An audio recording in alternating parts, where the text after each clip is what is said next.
This is the speaking test of the International English Language Testing System taking place on Saturday, the 11th of March at the Bellevue Center. The center number is BN367. The candidate is Tahmid Hassan Tonmoy. The candidate number is 0003400. The examiner is Munzereen Shahid and the examiner number is 439815. Good afternoon. Good afternoon. What is your full name, please? My full name is Tahmid Hassan Tonmoy. What should I call you? You can call me Tonmoy. All right, Tonmoy. May I see some ID, please? Yes, please. Thank you.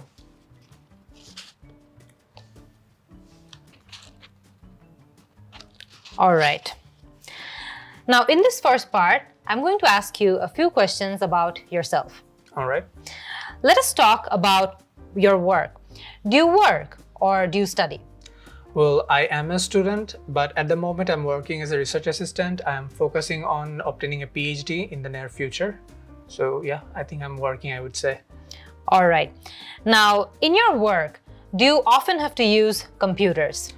Well, in my line of work, I always have to use computers because for my research purpose and my documentation, everything is dependent upon using a computer.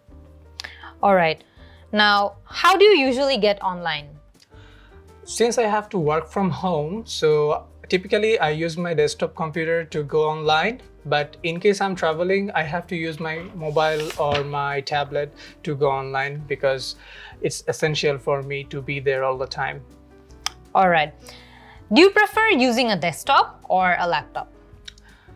Personally, I prefer using a desktop because I think it gives you a very stationary workstation, and I think using a laptop is good, especially when you're traveling.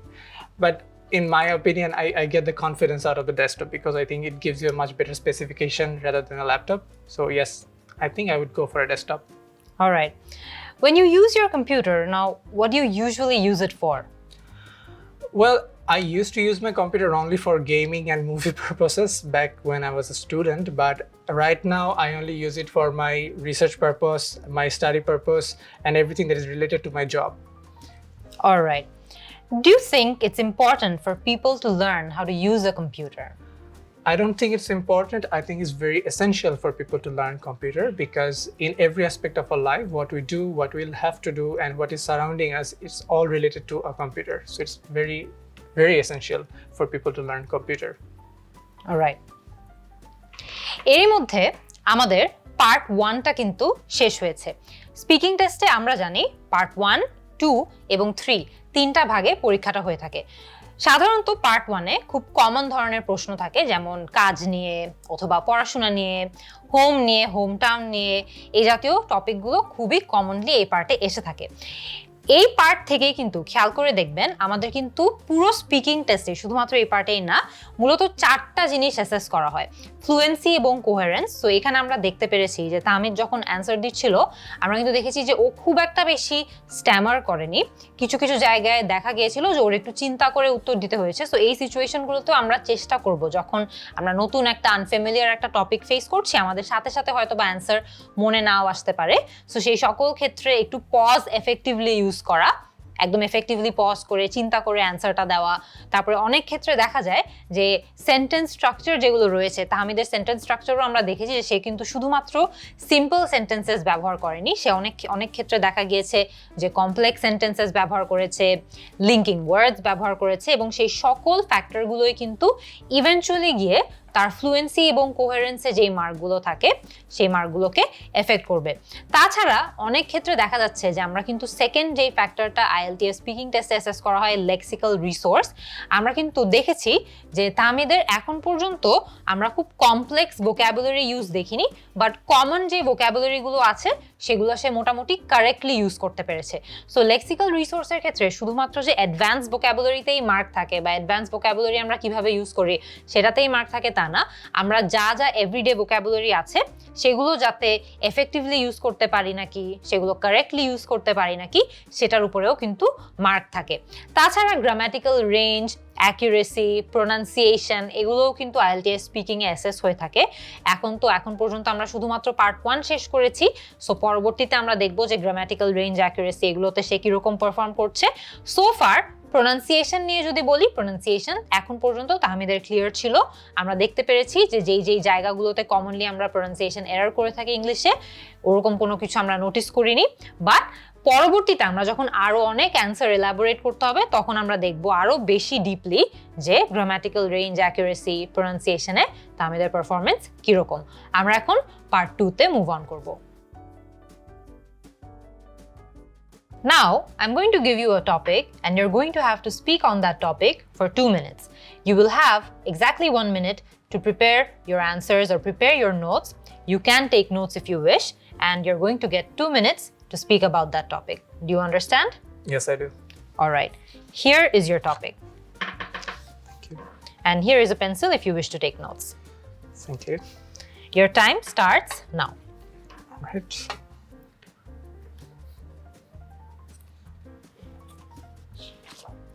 Now, I'd like you to describe a website that you recently bought something from. You will have 2 minutes to speak about that topic. Now, don't worry, I will stop you when your time is up. Could you start speaking? Yes, all right. Okay, so being a musician, I have to often purchase a lot of instruments. Last time when I was back in 2018, I think, I purchased a guitar from this e-commerce site, Amazon. I think everyone heard of it. So it was a very delicate product to purchase because it was shipped from a long distance. So I was really worried about how I will receive the product, because there was a chance that if there was an accidental process, the whole product can get messed up. However, I finally got my guitar and I was really satisfied with their service and all. However, I think even though their customer satisfaction and then their communication was really on to the point, but I think the time they took to deliver my product was a bit too much. I would say like it even exceeded my expectation. However, in recent time, I think there are a lot of e-commerce websites are being developed in our country, especially during this pandemic era. People are purchasing a lot of essential things that they need from online. But I think there is a lot of, problems in their service. Last time, I think, like a few weeks back, I bought a t-shirt, but they came in both wrong color and size. So I thought, okay, I think they could have at least asked me that if I want it or not anymore. But I think this miscommunication, it's really building up so fast. However, I'm very hopeful that in our country, this whole service will be developed over time, because everything nowadays is now focused in an online market. So yeah, I am very hopeful about it, about the whole e-commerce system in my country as well. So আমরা এখানে দেখতে পারলাম যে তাহমিদ তার part 2 এর অ্যান্সারটা দিয়েছে। Part 2 তে সাধারণত একটা মনোলগ দিতে হয়, আমাদেরকে একটা টপিক দেওয়া থাকে, একটা কিউ কার্ডের মধ্যে সাধারণত ডিফারেন্ট পয়েন্টার্স দেওয়া থাকে। সো একটা কিউ কার্ড সাধারণত আমি যদি আপনাদেরকে দেখাই, তাহলে ঠিক এরকম থাকে। এই জায়গাটাতে একদম উপরে একটা মেইন টপিক লেখা থাকে এবং টপিকের নিচে কিছু ছোট ছোট পয়েন্টার্স থাকে, যেই পয়েন্টারগুলো আমাদেরকে কভার করতে হয়। মানে আমরা যখন আমাদের মনোলগটা দিচ্ছি, আমাদেরকে নিশ্চিত করতে হয় যে সেই পয়েন্টারগুলো নিয়েও আমরা যাতে বিস্তারিত কথা বলি, সবগুলো কভার করতে হয়। এসেনশিয়াল না, অনেক ক্ষেত্রে দেখা যায় যে এর বাহিরের অনেক পয়েন্টার্সও আপনি বলতে পারেন, বা তারা আপনাকে মূলত একটা গাইডলাইনের মতো দিয়ে দেয়। সো আমরা তাহমিদের অ্যান্সার নিয়ে যদি একটু বিস্তারিত কথা বলি, খেয়াল করে দেখবেন যে কয়েকটা জিনিস যেগুলো তার প্লাস পয়েন্ট ছিল বা যেগুলোর জন্য সে ভালো মার্ক পাবে, একটা হচ্ছে লিঙ্কিং ওয়ার্ডস। লিঙ্কিং ওয়ার্ডস তাহমিদ অনেকগুলো ইউজ করেছে, বাট একটা জিনিস খেয়াল করে দেখবেন, তাহমিদ কিন্তু হাউএভার যে লিঙ্কিং ওয়ার্ডটা আছে, ওই লিঙ্কিং ওয়ার্ডটা মাল্টিপল টাইমস ইউজ করেছে। সো এই জায়গাটাতে আমি আপনাদেরকে যেটা অ্যাডভাইস করব করতে, সেটা হচ্ছে যে হাউএভার বারবার ইউজ না করে আপনি যদি কিছু কিছু জায়গায় ধরেন হাউএভার ইউজ করলেন, কিছু কিছু জায়গায় নেভারদ্যালেস ইউজ করলেন, কিছু কিছু জায়গায় বাট ইউজ করলেন, কিছু কিছু জায়গায় স্টিল ইউজ করলেন, একটু বিভিন্ন ধরনের যে ভ্যারাইটি রয়েছে লিঙ্কিং ওয়ার্ডসের, সেই ভ্যারাইটিটা যদি আপনি একটু এনশিওর করেন, তাহলে কিন্তু দেখা যাবে যে আপনার ভোকাবুলারির মার্কটা আরেকটু বেটার হবে। তাছাড়া আমরা যদি প্রোনাউন্সিয়েশন নিয়ে কথা বলি, আমরা অনেক ক্ষেত্রে খেয়াল করেছি যে যেই জায়গায় তাহমিদের স্ট্রেস এবং ইন্টোনেশন দেওয়া উচিত সেগুলো সে ভালো মতোই দিয়েছে। আমরা বলবো না যে একদম নেটিভ স্পিকার লেভেলে হয়েছে, যেটা তারা ব্যান্ড 9 এর জন্য খোঁজ করে, কিন্তু আমরা দেখতে পাচ্ছি যে ইজিলি ব্যান্ড 7 to 7.5 এর জন্য যেরকম স্ট্রেস, ইন্টোনেশন এগুলোর সঠিক ব্যবহার থাকা লাগে, সেগুলোর ব্যবহার কিন্তু তাহমিদের স্পিচে ছিল। তাছাড়া আমরা আরেকটা জিনিস দেখেছি, ফ্লুয়েন্সি এবং কোহেরেন্সের ক্ষেত্রে কিন্তু আইএলটিএস এ মার্ক থাকে। ফ্লুয়েন্সি এবং কোহেরেন্সের ক্ষেত্রে আমরা যদি তাহমিদের মার্কিংটা করতে যাই, খেয়াল করে দেখবেন প্রত্যেকটা জায়গায় তাহমিদ কিন্তু এক্সাম্পল দেওয়ার চেষ্টা করেছিল। ও নিজের যে ব্যক্তিগত জীবনে ওয়েবসাইট ব্যবহার করা, রিসেন্টলি একটা জায়গা থেকে অর্ডার করা, সো সেই ধরনের যে এক্সাম্পলগুলো আছে সেগুলো কিন্তু আমাদের অ্যান্সারগুলোকে কোহেরেন্ট বানাতে হেল্প করে, এবং ফ্লুয়েন্সি কোহেরেন্সে কিন্তু আইএলটিএস এ মার্ক থাকে। তাছাড়া আমরা আরেকটা জিনিসে দেখি যে বিভিন্ন জায়গায় তাহমিদ কিন্তু পজের ইউজেজটা খুব একটা বেশি এফেক্টিভলি করেনি, কিন্তু অনেক ক্ষেত্রে সে পজ আবার দিয়েছিল। সো আমি এখানে আপনাদেরকে যে অ্যাডভাইসটা করব, যে যদি আপনাদের কোনো একটা জিনিসের আনসার ইমিডিয়েটলি মনে না এসে থাকে, তাহলে আপনি ওই জায়গাটাতে মাঝে মধ্যে চেষ্টা করবেন পজ করতে। পজগুলোকে বেশি লম্বা রাখবেন না, কিন্তু এফেক্টিভলি পজ ব্যবহার করতে পারাতেও কিন্তু আইএলটিএস স্পিকিং এ মার্ক থাকে। আরেকটা জিনিস আমরা যেটা তাহমিদের পার্ট 2 এর ক্ষেত্রে নোটিস করেছি, সেটা হচ্ছে যে সে খুব ভালো করেই অ্যান্সারগুলো এলাবোরেট করতে পেরেছিল। আমাদের কিন্তু পার্ট 2 তে যেহেতু আমাদেরকে টানা একা একা মনোলগ দিতে হয়, কথা বলতে হয়, আমাদের কিন্তু আমাদের এক্সাম্পলগুলোর উপর বিল্ড করতে জানতে হবে, এবং কিভাবে অ্যান্সারগুলোকে বড় করতে হবে সেটাও জানতে হবে। অ্যান্ড তাহমিদ ডেফিনেটলি আরেকটা জায়গায়ও প্লাস পয়েন্ট পাবে, সেটা হচ্ছে টাইম মতো অ্যান্সার শেষ করা। আমরা কিন্তু পার্ট 2 তে দেখা যায় অনেকে অ্যান্সার শেষ করতে পারি না, আমাদের টাইম আপ হয়ে যায়, কিন্তু আমরা খেয়াল করেছি যে একদম কাটায় 2 মিনিটস যখন শেষ হতে যাচ্ছিল, তাহমিদের অ্যান্সারও কিন্তু ঠিক সেই মুহূর্তে শেষ হয়ে গিয়েছিল। এই ক্ষেত্রে সে ডেফিনেটলি একটা প্লাস পয়েন্ট পাবে। ওভারঅল তাহমিদের ফ্লুয়েন্সি এবং coherence, lexical resource, grammatical range accuracy এবং প্রোনাউন্সিয়েশন সবগুলো মিলিয়ে আমরা ইজিলি দেখতে পাচ্ছি যে ওর অ্যান্সার খুব সেফলি 7 বা 7.5 রেঞ্জে পড়বে। আমরা এখন আমাদের পার্ট 3 তে মুভ অন করব।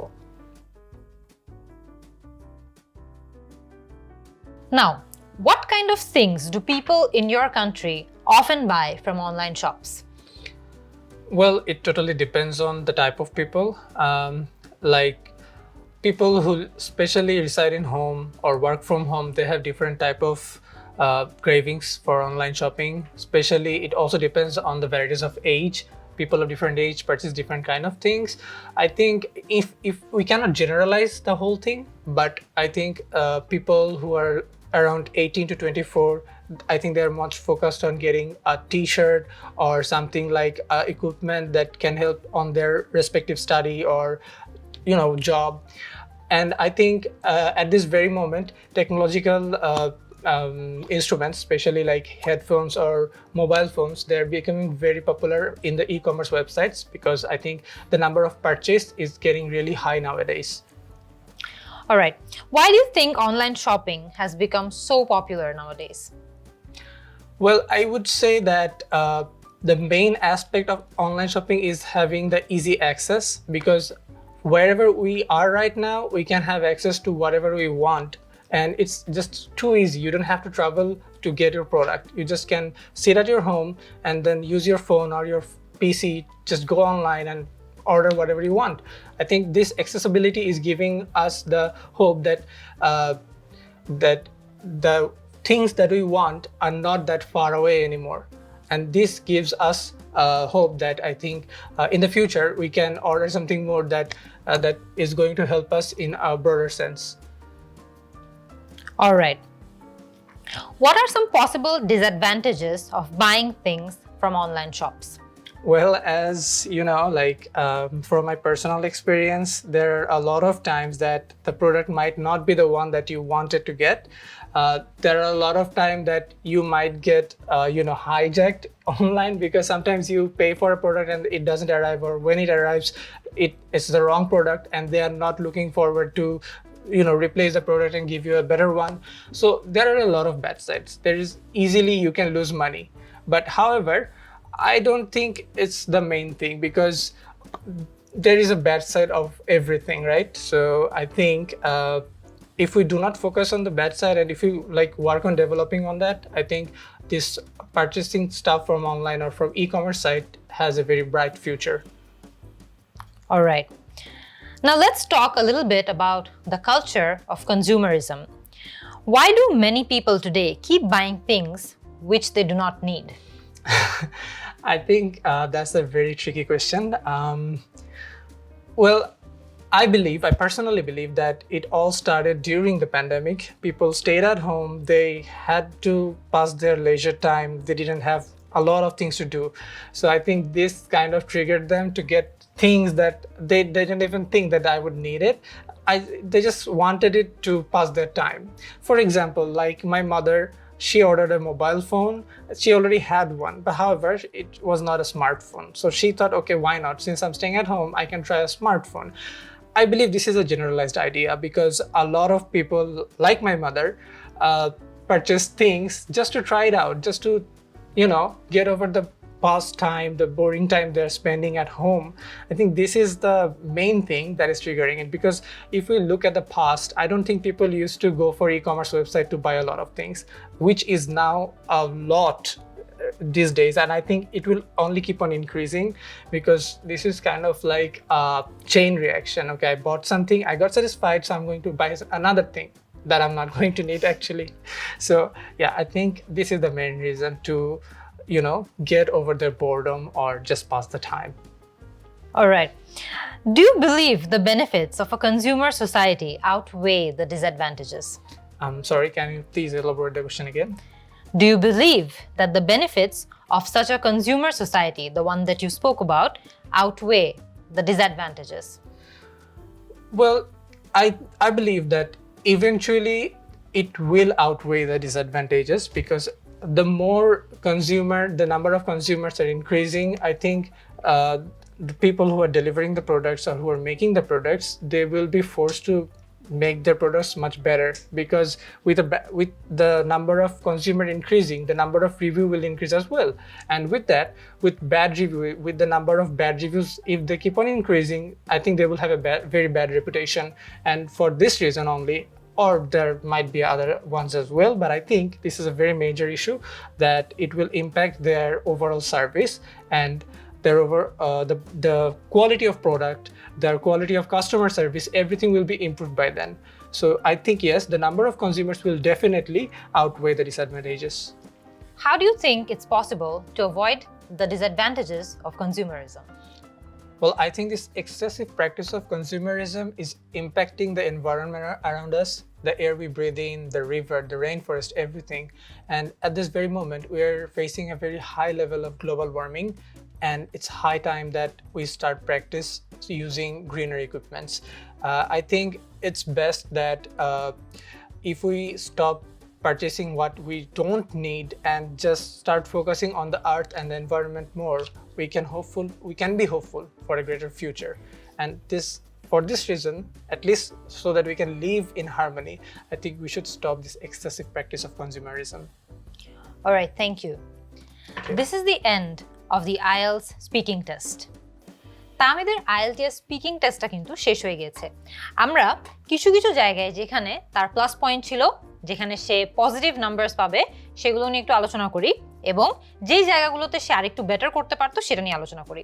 সো একদম প্রথমে আমরা শুরুর দিকে দেখেছিলাম, যখন আমরা এই পার্ট 3 পার্টটাতে ছিলাম, তার শুরুর দিকে তামিদ কিছু ইন্টারেস্টিং ভোকাবুলারি ইউজ করে আমাদেরকে দেখাতে পেরেছিল যে সেই অ্যাডভান্স ভোকাবুলারিগুলো সম্পর্কে তার ধারণা রয়েছে। যেমন ক্রেভিং, আমরা ক্রেভিং শব্দটা অনেক বেশি কমনলি ইউজ অনেকে করতে পারে না, বাট আমরা দেখেছিলাম যে মানুষজনের যেই একটা জিনিস কেনার পরে অন্য জিনিস কেনার একটা ক্রেভিং আসে, সেটা নিয়ে তাহমিদ আমাদেরকে বলেছিল। কিছু জায়গায় আমরা তাহমিদের ক্ষেত্রে এটাও দেখেছিলাম যে সে পজ এফেক্টিভলি ইউজ করেছে, এটা আমরা আগেও তার অ্যান্সারে নোটিস করেছিলাম। তাছাড়া আমরা এক দুটো জায়গায় তাহমিদের অ্যান্সারে কিছু স্লিপ বা কিছু নেগেটিভ অ্যাসপেক্টস নোটিস করেছিলাম। তার মধ্যে একদম প্রথম ছিল ওকেজনালি তাহমিদ আর্টিকেল একটু ভুল ব্যবহার করছিল। সেটা আমরা অনেক সময় হতে পারে যে আমরা কথা বলছি, কথার ছলে জাস্ট বের হয়ে গিয়েছে, আমরা নিজেরাও হয়তো বা খেয়াল করি নাই। যেমন এক জায়গায় তাহমিদ অ্যান না বলে এ বলেছিল। সো এই জায়গাটাতে দেখা যায় যে আমরা যখন অনেক বেশি স্পিচের মধ্যে থাকি বা অনেক কথার একটা কথার ফ্লোতে থাকি, আমরা নোটিস না করে ভুলটা করে ফেলি। সো এটা নিয়ে আমাদেরকে আরেকটু কেয়ারফুল থাকতে হবে। তাছাড়া কিছু কিছু জায়গায় আমি তাহমিদের অ্যান্সারে একটু ফিলারের ব্যবহার বেশি নোটিস করেছিলাম। আমি দেখেছিলাম যে এই ফিলারগুলো তাহমিদ বেশি ব্যবহার করতো। এই সকল ক্ষেত্রে আমরা চেষ্টা করব এই ফিলারগুলো ব্যবহার না করে দরকার হলে আমরা পজ করব, এটা আরো অনেক বেটার। কারণ অনেক ক্ষেত্রে দেখা যায় যে ফিলার্স যখন আমরা বেশি ব্যবহার করি আমাদের ভোকাবুলারি মার্কগুলো কমে আসে। সো সেই ক্ষেত্রে আমরা বেশি অতিরিক্ত এই ফিলারগুলো ব্যবহার না করে আমরা ওয়ার্ড বেসড ফিলার ব্যবহার করার চেষ্টা করব। যে হয়তো আমরা বলতে পারি let me think about that a little bit, অথবা আমরা জাস্ট পজ থাকবো, চুপচাপ কয়েক সেকেন্ড জাস্ট একটু চিন্তা করে নিব। সো এইভাবে করেও কিন্তু আমাদের ফিলারের ইউজেসটা বেটার হতে পারে। ওকেজনালি, খুবই রেয়ারলি, অ্যাকচুয়ালি ওকেজনালি বলাটা ভুল হবে, খুবই রেয়ারলি তাহমিদের কথায় আমরা একটা দুটো প্রোনাউন্সিয়েশন মিস্টেক নোটিস করেছিলাম। ইট ওয়াজ ভেরি রেয়ার। আমি পুরো টাইম তাহমিদ যখন কথা বলেছিল আমি জাস্ট 1 থেকে 2টো শব্দই খেয়াল করেছি। তাও এটা হতে পারে যে সে কথার ফ্লোতে ছিল বলে সে হয়তো বা নোটিস করেনি। সো IELTS স্পিকিং টেস্টেও আপনারা যখন কথার ছলে থাকবেন, ফ্লোতে থাকবেন, একটু কেয়ারফুল থাকবেন যাতে করে আপনাদের প্রোনাউন্সিয়েশন স্লিপগুলো মিনিমাল থাকে। আরেকটা জায়গায় আমরা কিন্তু একটা জিনিস প্লাস পয়েন্ট নোটিস করেছিলাম তাহমিদের কথায়, সেটা হচ্ছে যে সে দুবার আমি যে কোয়েশ্চেনটা করেছি সেই কোয়েশ্চেনটা কি সে বুঝতে পারেনি, সে রিপিট করতে বলেছিল। সো এটাও কিন্তু আপনাদের জন্য একটা ভালো প্লাস পয়েন্ট হবে যে আপনি যদি কোনো একটা কথা বুঝতে না পারেন, চিন্তা না করেই সেটার অ্যান্সার দেওয়া শুরু করবেন না। আপনি দরকার হলে ক্ল্যারিফিকেশন চাওয়ার জন্য আবারও জিজ্ঞেস করবেন। ইনফ্যাক্ট ক্ল্যারিফিকেশন চাওয়ার জন্য আমাদের জিজ্ঞেস করাতেও কিন্তু এটা একটা প্লাস পয়েন্ট। ইট শোজ যে আমরা কোনো একটা জিনিস না বুঝলে আমরা ক্ল্যারিফিকেশন চাইতে পারি। কারণ আপনি চিন্তা করে দেখেন, দৈনন্দিন লাইফে কিন্তু আপনার অনেক প্রয়োজন হতেই পারে যে আপনি একটা জিনিস প্রথমে শুনলেন, বুঝলেনই না যে কি বলা হলো। এটা খুবই কমন কিন্তু। সো সেই সকল ক্ষেত্রে আপনার কিন্তু কিভাবে ক্ল্যারিফিকেশন চাইতে হবে সেটা সম্পর্কেও ভালো ধারণা থাকতে হবে। সো তাহমিদ দুবার কিন্তু আমি যে কোয়েশ্চেনটা করেছিলাম সেই কোয়েশ্চেনটা সে বুঝতে পারেনি, সে ক্ল্যারিফিকেশন চেয়েছিল, সে বলেছিল আমি যাতে রিপিট করতে পারি নাকি। সো ওভারঅল আমরা দেখলাম যে লেক্সিক্যাল রিসোর্স বা ভোকাবুলারি ইউজেজের উপর যেই মার্কটা থাকে সেখানে তাহমিদ মোটামুটি এভরিডে ভোকাবুলারি ইউজ করতে পেরেছে। 1-2টো জায়গায় হালকা আনকমন ভোকাবুলারি ইউজ করতে পেরেছে, কিন্তু এখানে আরেকটু অ্যাডভান্স ভোকাবুলারি আমরা যদি ব্যান্ড 8 অ্যান্ড অ্যাবাভ খুঁজে থাকি বা আমরা যদি এক্সপেক্ট করে থাকি যে আমরা speaking a band 8 and above score করব, আমাদেরকে আরেকটু অ্যাডভান্স ভোকাবুলারি ইউজ করতে পারতে হবে। সো 1-2টো জায়গায় যদি তাহমিদ একটু অ্যাডভান্স ভোকাবুলারি ইউজ করে দিত তাহলে কিন্তু আমরা সেখানে ওকে লেক্সিক্যাল রিসোর্সে আরো বেশি মার্ক দিতে পারতাম। ফ্লুয়েন্সি এবং কোহেরেন্সের ক্ষেত্রে আমি দেখেছিলাম যে সে পজেস এফেক্টিভলি ইউজ করেছে, সে যথেষ্ট লিঙ্কিং ওয়ার্ডস ইউজ করেছে, কিন্তু কিছু জায়গায় একটু সেম লিঙ্কিং ওয়ার্ডস সে রিপিট করে ফেলেছিল। সে অ্যান্সার এক্সটেন্ড করতে পেরেছে এবং একটা বড় প্লাস পয়েন্ট ছিল হচ্ছে যে সে উদাহরণ দিয়ে বা এক্সাম্পল দিয়ে তার অ্যান্সারগুলো এলাবোরেট করতে পেরেছে। তাই ফ্লুয়েন্সি এবং কোহেরেন্সে ইজিলি তাহমিদ 7.5 স্কোর করতে পারবে। গ্রামাটিক্যাল রেঞ্জ অ্যান্ড অ্যাকুরেসির ক্ষেত্রে আমরা এখানে দেখতে পেরেছি যে তাহমিদ সেন্টেন্স স্ট্রাকচার পার্টিকুলারলি যখন ইউজ করেছিল, আমরা অনেক সময় দেখা যায় যে কথা বলার সময় সিম্পল সেন্টেন্সেস বেশি ব্যবহার করি। তাহমিদের অ্যান্সারের ক্ষেত্রে আমরা দেখেছি যে সে কমপ্লেক্স সেন্টেন্স ব্যবহার করার চেষ্টা করেছে বেশ কিছু জায়গায়। সো আপনাদেরকেও কিন্তু কমপ্লেক্স সেন্টেন্সের ব্যবহারটা সম্পর্কে অবগত থাকতে হবে এবং চেষ্টা করতে হবে যাতে আপনারা বেশিরভাগ সিম্পল সেন্টেন্সেস ইউজ করবেন এরকম সিচুয়েশন যাতে না হয়, আমরা যাতে কমপ্লেক্স সেন্টেন্সেসও ইউজ করি বা কম্পাউন্ড সেন্টেন্সেসও ইউজ করি। এখানে তাহমিদের অ্যান্সার আরও ভালো হতে পারতো, সে ব্যান্ড 8.5 স্কোর করতে পারতো যদি আমরা দেখতাম যে সে একটু ইডিওম্যাটিক, এটা লেক্সিক্যাল রিসোর্সের ক্ষেত্রেও হতে পারে যে ইডিওম্যাটিক সেন্টেন্সেস বেশি ব্যবহার করেছে, ইডিয়ামস ব্যবহার করেছে, অ্যাক্টিভ প্যাসিভ ভয়েসের মধ্যে সুইচ ব্যাক অ্যান্ড ফোর্থ করেছে, সেন্টেন্স স্ট্রাকচারটা আরও ডাইভার্স রেখেছে এবং যে গ্রামাটিক্যাল স্ট্রাকচারগুলো আমাদের আছে সেই গ্রামাটিক্যাল স্ট্রাকচারগুলো সে আরও অনেক দক্ষতার সাথে ইউজ করতে পেরেছে বা সুইচ করতে পেরেছে, সেখানে তার স্কোরটা আরও ভালো আসতো। প্রোনাউন্সিয়েশনের ক্ষেত্রে আমরা অনেক ক্ষেত্রে দেখি যে তাহমিদের প্রোনাউন্সিয়েশন ওভারঅল আমার তার প্রোনাউন্সিয়েশন বুঝতে অসুবিধা হয় নাই। আমি ব্যান্ড 8 অ্যান্ড অ্যাবভ যদি তাকে স্কোর করতাম তাহলে আমি হয়তোবা তার ইন্টোনেশনটা আর একটু ভালো এক্সপেক্ট করতাম। আমরা অনেক সময় দেখা যায় যে যখন এমফেসিস দিয়ে কিছু একটা বলতে যাই আমরা একটু জোরে কথা বলি, এমফেসাইজ করে কথা বলি, সেই জায়গাগুলোতে তাহমিদের একটু ল্যাকিং ছিল। তো সেগুলো যদি সে আরেকটু এমফেসাইজ করে বলতো, আরেকটু যেই জায়গাগুলো খুব ইম্পর্টেন্ট ওগুলো আরেকটু জোর দিয়ে বলতো, বা তার ইন্টোনেশনটা ভ্যারি করতো, যেই জায়গায় লো ইন্টোনেশন রাখা উচিত লো রাখতো, হাই রাখতো, ভ্যারি করতো, সেই সকল ক্ষেত্রে আর সেই জিনিসগুলোই মেনটেন করলে তার কিন্তু স্কোরটা আরো ভালো হয়ে যেত। কিন্তু ইজিলি আমরা অ্যাগেন যেটা বললাম যে ওভারঅল 7 to 7.5 এর জন্য যতটুকু প্রয়োজন সেটা তামিদের অ্যান্সারে ছিল। সিমিলারলি স্ট্রেস ইউজেজ বা ন্যাচারাল স্পিচ বা তার প্রোনাউন্সিয়েশন যথেষ্ট ক্লিয়ার রাখা, সকল ক্ষেত্রেই আমরা দেখা যেত যে সে যদি আরেকটু ইন্টোনেশন আরেকটু ভ্যারাইটি আনতো তাহলে ইজিলি তার স্কোরটা আরও বেশি আসতো, প্রোনাউন্সিয়েশনের ক্ষেত্রে তার স্কোরটা আরও বেশি আসতো। আমরা জানি যে ওভারঅল স্পিকিং টেস্টে প্রত্যেকটা সেগমেন্টে আলাদা আলাদা করে স্কোর দেওয়া হয় এবং সেটাকে লাস্টে অ্যাভারেজ আউট করা হয়। তামিদ যখন IELTS স্পিকিং টেস্ট দিয়েছিল সে 7.5 স্কোর করেছিল এবং আমরা দেখতে পেরেছি যে ওভারঅল 7.5 স্কোর করার জন্য কি কি জিনিস মেনটেন করতে হয় এবং সে যদি আরেকটু বেশি স্কোর করতে যেত তাহলে তার কোন কোন সেকশনগুলোতে ওভারঅল আরও ভালো করা লাগতো। I hope you enjoyed the class. See you in the next one. আপনার যদি এই মক টেস্ট সলিউশন ভিডিওটি পছন্দ হয়ে থাকে তাহলে আরো অ্যাডভান্স টিপস এন্ড টেকনিক্স শিখে IELTS এ আপনার কাঙ্ক্ষিত স্কোরটি পেতে ভর্তি হয়ে যান আমার পূর্ণাঙ্গ IELTS কোর্সে। কোর্সটি পেতে ভিজিট করুন 10minuteschool.com অথবা ডাউনলোড করুন 10 Minute School অ্যাপ। যে কোনো জিজ্ঞাসায় কল করুন 16910 নম্বরে।